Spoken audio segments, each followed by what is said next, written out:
Released in 2011, the medical thriller/disaster film Contagion monitors the hypothetical MEV-1 pandemic, triggering a dystopian toppling of social order. While medical researchers and public health officials struggle to formulate a vaccine to contest the virus, Alan Krumwiede, emphatically a conspiracy theorist, purports a homeopathic remedy, forsythia. After recently studying Contagion quite abhorrently in school, its subtle implications of Pavlovian conditioning and assimilation propose an opportunity too great, too significant, to passively overlook. That's why I'm here. Today I'll analyze about 1 dozen of the movie's scenes and bring to light their elusively positioned propaganda. Let's take a look. In this first scene, we're introduced to Alan Krumwiede, your stereotypical blogger, holistic apothecary, and conspiracy theorist provocateur. Portrayed as radical through his aggravating bursts of gibberish, a mix of virus, Godzilla, potentially King a Kong, mutant on and Frankenstein, all in hold one. on. Krumwiede is pursuing Dr. Ian Sussman, a self-esteemed biochemist experimenting with the MEV-1 virus. Ensuing from Krumwiede's extremist persona is truly remarkable. Listen carefully. Military, you're not a doctor and you're not a writer. Military, you're not a doctor and you're not a writer. This genius, director-instigated ploy further ostracizes self-reliant scholars.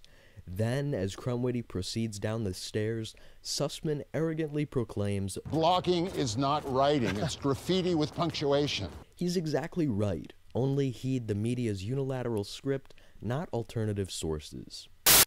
After exchanging dialogue with an infected host of the MEV-1 virus, Dr. Aaron Mears, an investigator for the CDC, collaborates with a WHO employee in an attempt to construct healthcare clinics. FEMA can handle food in the basement and will need to be operational within the next 24 to 48 hours. You heard correctly, folks. FEMA wants to plumb us up for either their 500,000 disposable coffins in Georgia or their various concentration camps nationwide. As icing on the cake, another organization's consultant summons Dr. Mears as to where the clinic's budgets for construction are derived. Is this coming out of your budget or ours? Obviously not taxpayers' pockets. As the fear-mongered plot progresses, Mears contracts MEV-1, prefaced by the valiant imposition of martial law.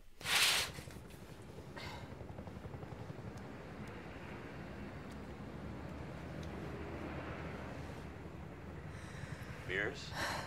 Dr. Cheever, I think I'm sick. The unequivocal mood of imminent security is augmented when top dog of the CDC, Dr. Ellis Cheever, reassures Mears. You can't panic now. Keep calm and venerate the police state. Safety. Just rouse any cheering Bostonian post their warrantless home invasion. This next clip perpetuates the relentless demonization of the internet, and supposedly its fallacious nature and universal inaccuracy. They say the French and Americans have a cure. They're manufacturing it in secret. WHO knows, but they're in bed with the Americans. Who says? The internet. The internet, and you believe it? Ha, you actually believe the internet? Conferring with Dr. Cheever, Rear Admiral Lyle Haggerty describes the realistic embodiment of presidentially enumerated executive orders delegated to FEMA, number 10990 in particular. They're setting up roadblocks. They're shutting down the Board of Trade, public transportation. Even the Teamsters are pulling their drivers off the road. While all hell is breaking loose above ground, The Secret Service is moving the president underground. he's strategically relaxing within a covert bunker, probably somewhere in Denver, Colorado. But according to a navally commissioned officer, When the word goes out, there will be a run on the banks, gas stations, grocery stores, you name it. People will panic. The virus will be the least of our worries. It will tip over now. We just need to make sure that nobody knows until everybody knows. shh, not to know is not to worry. Aspiring to abscond from the city, Mitch Emhoff, immune to the MEV-1 virus, encounters a militarized roadblock obstructing his exit. This quarantine is exemplar of the previously hashed Executive Order number 10990. Oh, and Section 1021 of the NDAA. Get back in your car or I will detain you! If he disobeys authoritarian demand. Akin to Piers Morgan luring Alex Jones onto the mainstream, so do Dr. Cheever and media health and wellness pundit Sanjay Gupta, but to Alan Krumwiede. Illustrated as the mouth of all conspiratainment, Krumwiede is presented with abrupt arrogance and unsubstantiated arguments. On your blog, you also wrote that the World Health Organization is somehow in bed with pharmaceutical companies? Because they are. The media's generalized depiction of all independent thinkers. Krumwiede's hypotheses are ruled further obscene once he professes the World Health Organization's collusion with the pharmaceutical industry, a scenario not unrealistic. A perfect model of such sleeping with the enemy being the striking associations between FDA board members and their Monsantoian counterparts. Once more, let's debase the internet's credibility, dismiss individual thought, and definitively conclude that any online material is illegitimate and should be suppressed at all costs. In order to get scared, all you have to do is come in contact with a rumor or the television or the internet. I think what Mr. Krumwiede is spreading is far more dangerous than the disease. Conspiracy theories are far more dangerous than a bloodthirsty pandemic. Concealed beneath the charitable distribution of frozen meals, FEMA's glorification escalates. FEMA wants to feed you and keep you safe. Meanwhile, their partner in crime, the DHS, is stockpiling 1.6 billion rounds of ammunition, enough lead to wage 7 years of perpetual war against Americans. Do you recall studying the Holocaust back in grade school? Specifically, mandatory curfews imposed upon non-Aryans, those centralized regulations prior to systematic genocide. And again, the president is hunkered down in an undisclosed location. As if neglecting to summon consent before mass medicating the public isn't troublesome enough, Contagion's writers truly test our subservience in this next clip. Homeland Security wants to know if we could put a vaccination in the water supply, like fluoride, cure everyone all at once. Fluoride cures, right? It purges an individual's rationale in lieu of neurotoxins, which unlock the door to a universe of illness and disease. This next clip embodies the rhetorical illusion of equality. Unequivocally, if a life-saving drug surfaces, us serfs won't get our hands on it first. And if we do, it'll be highly monopolized. The WHO estimates that it could take nearly a year to manufacture and distribute the necessary amount of the vaccine to stop the spread of the virus, which so far has taken over 26 million lives worldwide.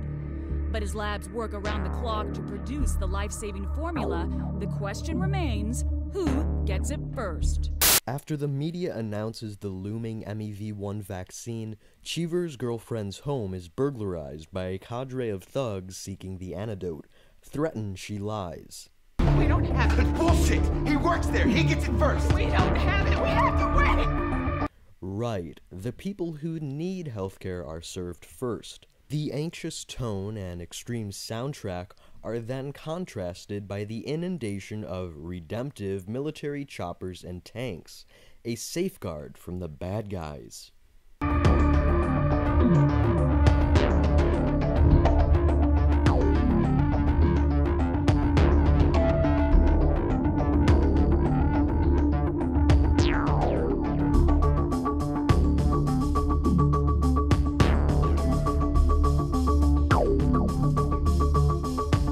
Mentally unbalanced conspiracy nut Alan Krumwiede re-enters the scene and pronounces the irrational notion that lawyers subsidize Big Pharma to retain litigation exemption and centralized control. The government rushed the trials.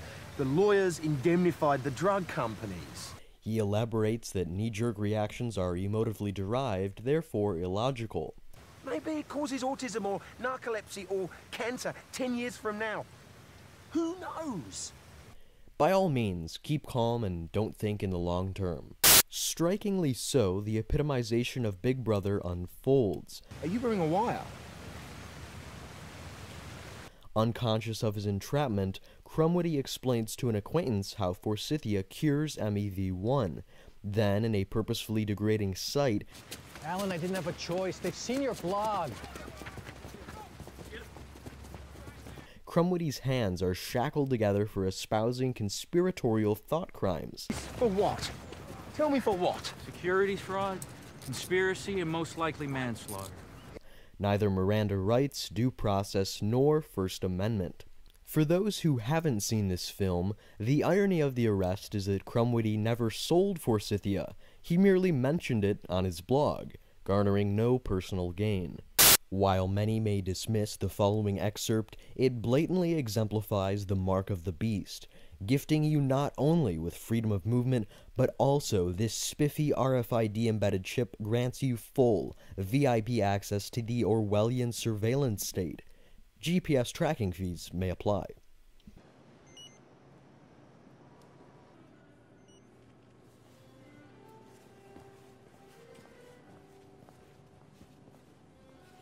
Amidst CIA Director Dennis French's interrogation of Krumwiede, French accuses Krumwiede of profiting $4.5 million from his fraudulent forsythia, which is untrue itself.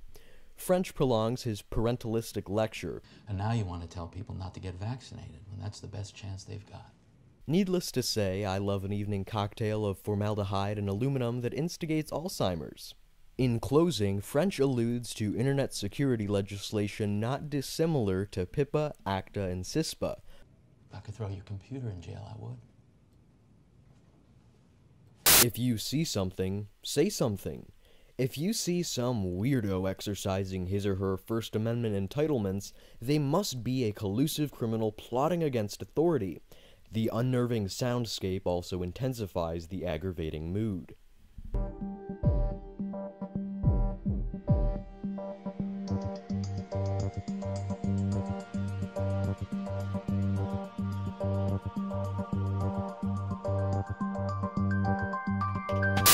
So that's the final of 18 nauseating clips I chose to disembody throughout this video. Hopefully you've interpreted a coherent message and deduced the true volatility of Contagion's propaganda. Remember that while the format changes, the model remains consistent. There's a disaster, then its victims emotively sign off and suspend their rights. Then those rights are further eroded and never reciprocated. If you enjoyed this video and/or are interested in seeing future episodes of Dissecting the Propaganda, please sound off in the comments below and be sure to share this episode with your family and friends. Ladies and gentlemen, if you tell the truth, you don't have to remember anything. Reporting on behalf of Press for Truth contributor Andrew Demeter, signing off.